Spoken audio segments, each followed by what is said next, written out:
Hi everyone, this is Dr. Yost. Thought I'd take a moment and show you our new 3D printing room. This is where we're now doing a lot of our printing for models. This is the 3D printer and the curing unit. It's actually running now, getting ready to start doing some models. Some of the models that we have already made are here on the desk.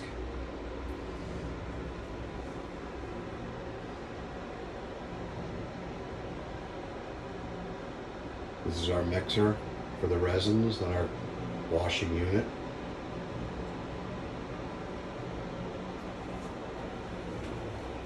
And of course we have a HEPA filter in here to keep everything nice and clean. This will take us into the future. We'll be soon printing digital dentures.